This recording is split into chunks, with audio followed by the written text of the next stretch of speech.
everybody, it's Annamarie here from Pursuing Compatibility. I'm your genie, but within reason, huh? So today I'm talking about why it's important to be a loving and supportive boss, and what does that mean. So I'm a relatively new boss. Right now it's mainly me, but I do have a young designer that I recruited from South Korea that's helping me out here and there when she can. And she's awesome. I love her. She's awesome. She's watching this. Love ya. And then there's also a young man that's helping me out here and there, who's awesome also. I love you too. He's from Morocco, who volunteered to help me out. So, and all my friends want to quit their jobs and work for me eventually because I'm awesome. So, ha. Anyways, but if you look at my company information, my company culture and values, I have very high standards of my company values. And I have to make sure that people meet those. But basically, let's talk about what makes a bad boss. What makes a bad boss? Because I've had some bad bosses in my day. I've had really good bosses, amazing bosses, and I've had really horrific bosses where they're just darn obnoxious, or they're passive aggressive, or they're really harsh with their words, or they're just berating you and making you go home and cry, and making you feel super incompetent when you're not incompetent. You misunderstood something or whatever. So that's ridiculous. I got stories coming. I've been through kind of a lot. So.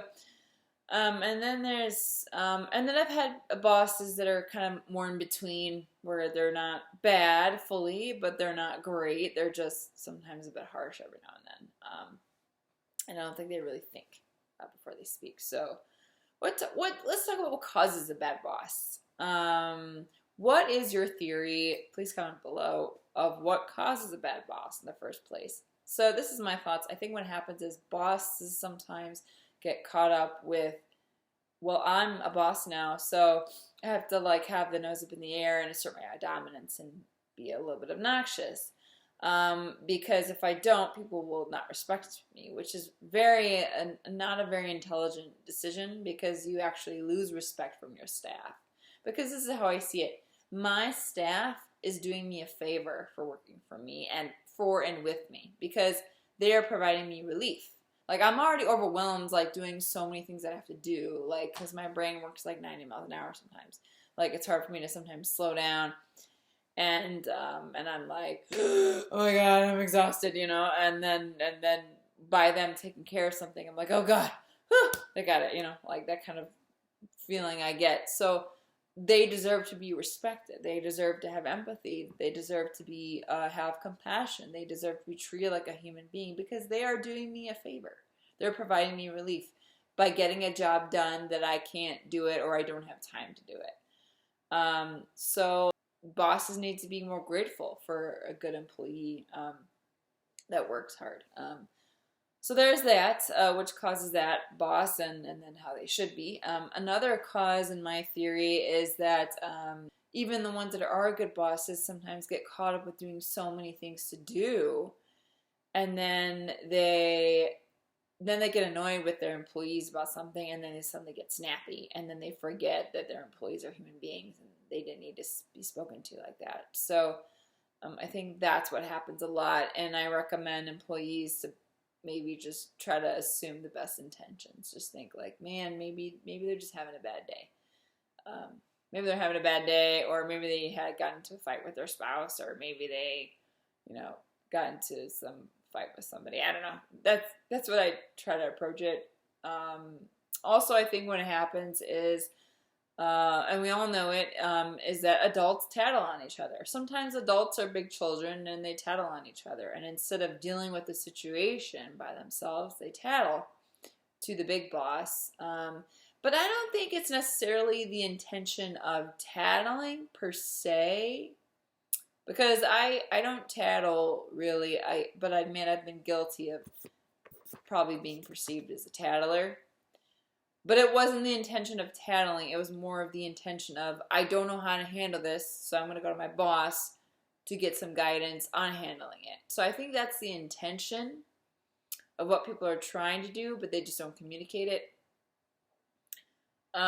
So what I would do in that situation is I would probably advise them of on how to handle it instead of coming to tattle to me about it and just be like, well, thank you for telling me.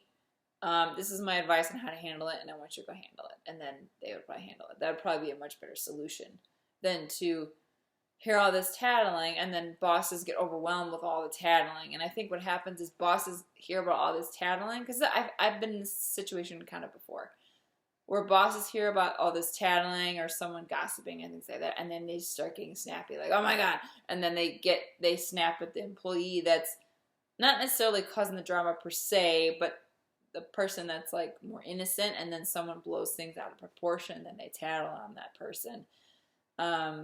So then the boss tells them just kind of basically knock it off, like nicely or professionally or whatever. And then the employee feels bad. It's like, I don't know what I did, you know, that kind of thing. I don't think that's the most diplomatic way to approach it, and I think that's a little bit immature in my perspective. I think a better way to approach that would basically have a meeting with staff and say, I don't want people tattling to me. If you have a problem with somebody, try to approach it to them diplomatically instead of tattling at me, because I don't have the time to deal with this. And I think that's what happens. Because I'll give you an example. I was working at one place in South Korea, and I had a coworker that would constantly, oh my god, it was like incessant. I want to say it was perceived as tattling, but she was constantly whining at me about my colleague, who my theory was that he had borderline autism, I think, or Asperger's, that was maybe undiagnosed, possibly, or I don't know, or whatnot. I mean, I have compassion for those people, so I try to give people the benefit of the doubt. You know, maybe people just need more accommodations, and once they get the accommodations, they're good, they're competent. So I was giving him some accommodations because he seemed to need extra help because he didn't know how to teach well, and I had been experienced in it, so I knew how to do it.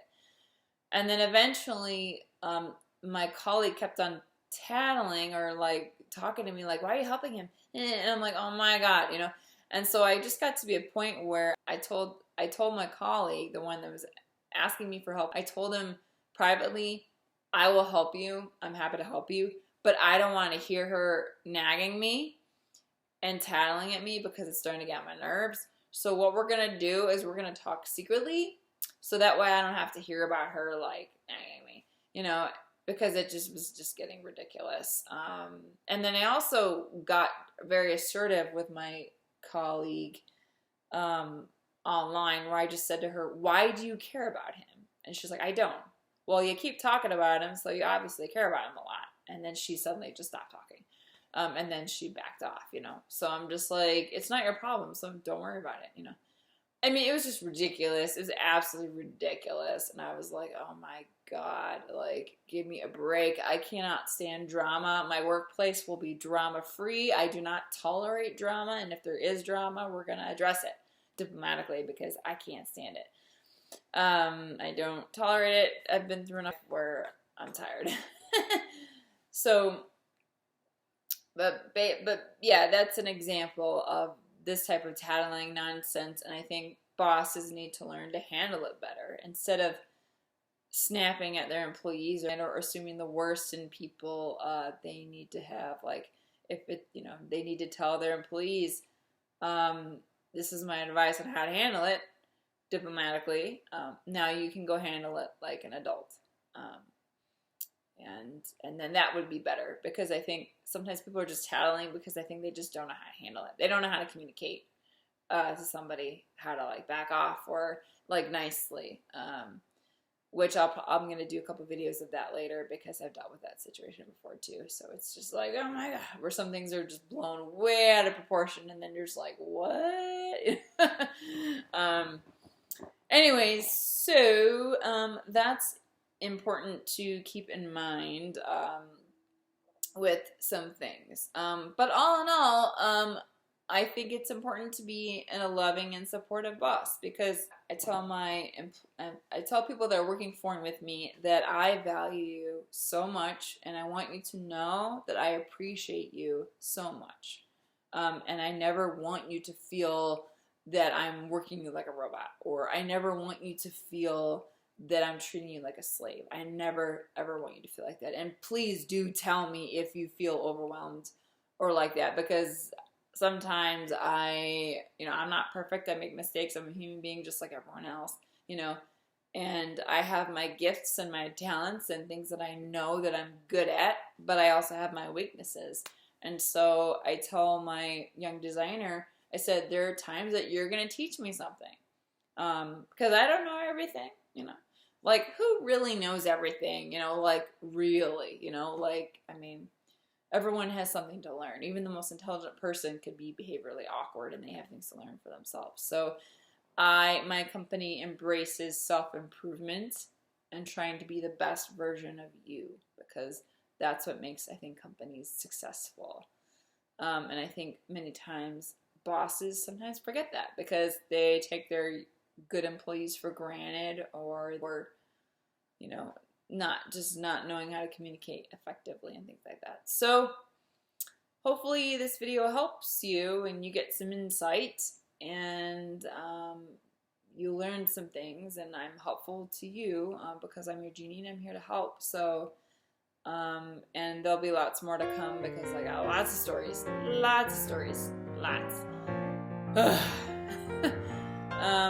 Don't forget to please like, subscribe, and comment. Check my company information below. Check the description below. Check the meetups in Las Vegas. Don't forget to check the online shop, for every funding goes to my business project, which is going to help reduce the statistics. Okay. And again, if you're interested in working with me, or collaborating or something like that, that's kind of fun. You can contact me at pursuingcompatibility@gmail.com. Okie dokie. Okie dokie, spooky. So have a good day, good night,